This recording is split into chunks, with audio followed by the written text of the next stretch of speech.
여기에 대한축구협회가 신청한 특정감사 재심의가 기각됐습니다. 이에 따른 감사 후폭풍이 시작될 것으로 보입니다. 문화체육관광부는 2025년 1월 2일 대한축구협회가 신청한 특정감사 재심의에 대해 기각을 결정해 통지했다라고 밝혔습니다. 앞서 문체부는 27건의 위반 및 부당사항들에 대해 축구협회에 징계, 시정, 주의제도 개선 등을 요구했으며 합리적인 개선 방안을 마련하도록 통보했습니다. 축구협회는 이에 대해 재심의를 신청했고 문체부는 감사심의위원회를 개최해 7개 안건에 대한 심의 후 최종적으로 모두 기각했습니다. 재심의가 받아들여지지 않으며 축구협회는 한 개월 내 징계에 대한 징계 의결 뒤 결과를 통보해야 하며 제도 개선이나 시정 조치에 대해서는 2개월 내에 문체부에 알려야 하는 상황입니다. 문체부는 최종 감사 결과 발표 당시 감독 선임 과정, 징계 축구인 기습 사면 및 철회, 천안축구종합센터 건립보조금 허위 신청 등에 대한 책임으로 자격정지 이상 중징계를 요구했습니다. 더불어 문체부는 김정배 부회장, 이임생 기술총괄이사 등에게는 홍명보 현 국가대표팀 감독 선임 과정에 책임을 물어 자격정지 이상의 중징계를 요구했습니다.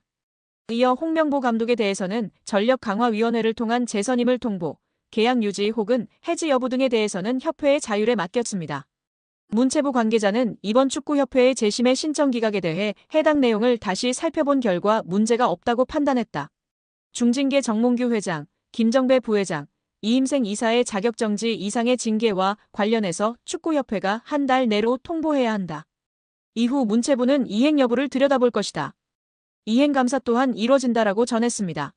축구협회의 감사 후 폭풍이 이어질 것이라고 알렸는데요. 문체부 관계자는 축구협회의 대한민국 천안축구종합센터 건립 관련 차입금, 실행과 보조금 집행과 관련해 국고보조금 부정수급이 있었다. 보조금 환수 절차를 밟을 예정이다. 보조금 56억 원 전체가 환수 대상인지 여부 또한 따져 물을 예정이라고 말했습니다. 이어 보조금 환수 절차와 함께 이에 따른 제재 과징금이 내려질 것이다. 과징금은 환수금의 5배이다라며 국가사업에도 배제될 가능성이 있다. 한 해 축구협회에 370억 원의 지원금이 나간다. 횟수가 늘어난다면 축구협회 예산에도 영향이 클 것이라고 덧붙였습니다. 또한 국회 국정감사에서 제기된 HDC 현대산업개발 직원의 부적정한 축구협회 파견 의혹 등에 대한 감사는 여전히 진행 중입니다. 문체부는 해당 감사 또한 곧 공개할 예정이라고 밝혔습니다. 이로 인해 축구계에서는 걱정이 이만저만이 아닌데요. 최악의 상황을 걱정하고 있습니다. 최악의 상황이라 함은 보조금 환수 절차와 함께 이에 따른 제재 과징금이 내려질 것이기 때문입니다. 과징금은 환수금의 5배이기 때문입니다. 이에 더해 축구협회에 지급되던 370억 원의 연간 지원금도 배제될 가능성이 높아지고 있습니다. 이 같은 조치는 재정적으로 궁핍한 축구협회 입장에서는 자칫 파산, 부도의 위기로 내몰릴 수 있다고 판단됩니다. 천안축구센터의 공사는 당연히 큰 차질이 예상되고 직원들의 급여 지급도 원만하지 않을까 걱정이 됩니다. 여기에 제55대 대한축구협회장 선거에 출마한 신문선 명지대학교 기록정보과학전문대학원 스포츠기록분석학과 초빙 교수가 파격적인 행보를 이어가며 화제입니다. 신문선 교수 측은 5일 보도자료를 통해 현재 한국 남자축구 국가대표팀 감독 연봉이 20억 원, 상근 부회장 연봉은 3억 원이 넘는다. 비상근 부회장 연봉 역시 억대를 훌쩍 넘는다며 비상근 전력강화위원장이 자문료 성격으로 한 달에 1,500만 원의 급여를 받아가는 것에 대해 현장 축구인들이 분노하고 있다라고 밝혔습니다. 이어 정몽규 회장이 상상도 못할 금액의 자문료를 지급한 사실이 문체부의 감사를 통해 밝혀졌다.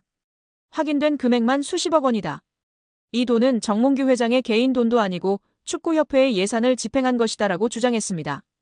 그러면서 비상임 이사들에게 지급한 돈을 꼼꼼히 따져보면 정몽규 회장 자신에 대한 충성도에 따라 차등 지급한 듯 싶다. 자신이 축구협회 이사였던 1990년대에는 회의비도 없었고 협회가 교통비 지급도 하지 않았다라며 당시 축구협회 이사로서 기술위원회, 상벌위원회, 여성분과위원회, 사업분과위원회 등 많은 분과위원회에 속해 회의도 많았지만 자문료의 명분으로 축구협회로부터 돈을 받아본 일이 단 한 차례도 없었다라고 꼬집었습니다. 신문선 교수는 자신이 협회장으로 당선된다면 비상임 이사들에 대한 비용 지급은 폐지할 것이라고 강조했습니다. 입장문을 통해 이와 같은 사실을 국민께 약속한 셈인데요. 그는 이 급여를 주는 예산이 국민들이 낸 세금일 수도 있다. 축구협회의 예산은 정부 보조금 성격의 것과 전 축구인의 땀과 노력으로 생성된 축구협회 브랜드를 앞세운 영업의 결과로 조성된 재산이다.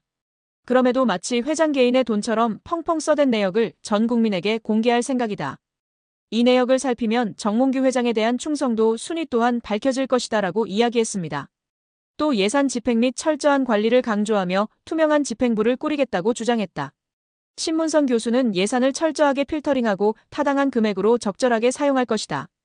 비축된 예산은 대한민국 축구의 미래 사업에 값지게 사용할 것을 약속드린다라고 했습니다. 그는 축구협회에 대한 국민의 일반적 시각은 부정, 부패한 집단으로 보고 있다는 사실은 축구협회의 브랜드를 불량품으로 각인되게 한 정몽규 회장의 책임이다. 이는 스폰서십, 광고주 영입 등 영업수익 창출에서 큰 손실로 이어지고 정부와의 긴장관계는 정부 지원금 문제에도 심각한 악영향을 줄 것이다라고 짚었습니다. 끝으로 지난 아시안컵을 치르는 과정에서 성적 부진과 각종 외유 등의 문제로 지휘봉을 내려놓은 위르겐 클린스만 감독의 이름을 언급했는데요. 신문선 후보는 회장이 되면 클린스만에게 지급한 위약금 금액을 공개하겠다. 정부 감사를 통해 클린스만 전 감독의 계약은 정몽규 회장이 독단적으로 행사한 직권 남용이 밝혀졌기 때문에 구상권 청구도 검토하고 있다라고 목소리를 높였습니다. 정몽규 취임 후 보조금은 11년간 3배 늘었습니다. 정부 보조금은 연간 최소 110억 원 수준이며 스포츠 토토 등 복표 수익 연간 200억 원이 지원되고 있습니다.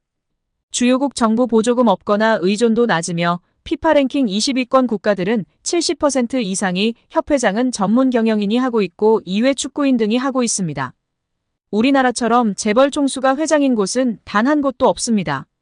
대한축구협회에 연간 약 300억 원의 국가 재정이 투입되면서 수익에서 정부 의존도가 약 30%에 달하는 것으로 나타나며 충격에 빠졌습니다.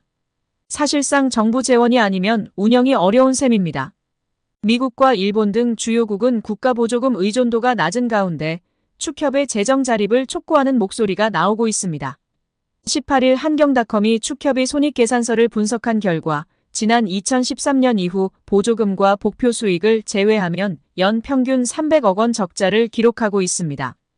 배현진 의원은 24일 오전 국회 문화체육관광위원회 현안 질의에 증인으로 참석한 정 회장과 홍명보 국가대표팀 감독 등을 향해 대한민국 축구종합센터 건립과 관련해 국제현상공모 절차에서 지속적으로 등장하는 HDC 사명에 대한 해명을 요구했습니다.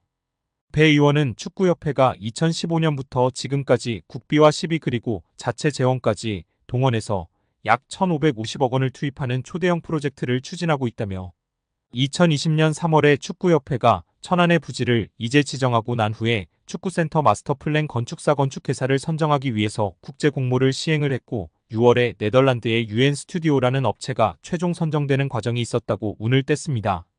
이어 이 과정에서 축구협회가 하는 사업 과정에 현대산업개발 HDC라는 특정 회사의 명칭이 계속 여러 문서에 등장한다는 점이 의아했다며 2020년 3월 13일 축구협회에서 해외 건축사에 발송한 서한을 보면 홍 감독 당시 축구협회 CEO의 명의로 4개의 해외 건축사에 이 공모를 타진하는 문서가 발송됐고 이 국제 공모에 최종 선정된 UN 스튜디오가 당시에 이 문서에 대해 답신을 하는데 수신된 곳이 축구협회와 현대산업개발 두 곳이라고 지적했습니다.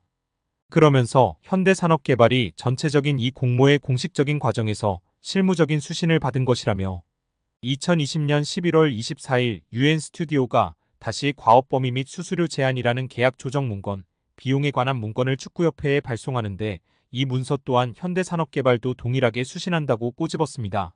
축구협회가 정관상 보수를 받을 수 없는 게 원칙인 비상근 임원들에게 자문료 명목으로 매달 수백만 원씩 급여성 고정 보수를 지급했다는 지적이 나왔습니다. 보수를 받은 임원들 중에는 국가대표 출신 최영일, 장회룡, 하석주, 이동국, 이영표, 이천수, 김병지 등을 비롯 축구 해설가 한준희 씨가 포함됐습니다. 이 같은 내용은 지난 5일 문화체육관광부가 발표한 대한축구협회 감사 결과에 들어있는데요. 문체부는 홍명보 축구대표팀 감독 선임 논란을 계기로 축구협회 운영 전반을 들여다본 바 있습니다. 축구협회가 2021년부터 올해 8월까지 비상근 임원 44명 중 34명에게 지급한 보수는 모두 28억 원. 축구협회는 정관과 임원 보수 규정에 의하면 별도 계약을 체결한 경우 비상근 임원이라도 보수를 지급할 수 있다고 주장했습니다. 문체부는 자문계약 대상자 선정이나 자문료 책정 기준을 공정하게 마련하지 않은 채 방만하게 보수를 지급했다고 비판했습니다. 이 기간 축구협회에서 가장 많은 자문료를 받은 비상근 임원은 위르겐 클린스만 감독 선임 당시 활동했던 마이클 밀러 전 전력강화위원장이었습니다. 2023년 축구협회와 2년간 연 25만 달러, 약 3억 4천만 원을 받는 자문 계약을 맺었습니다.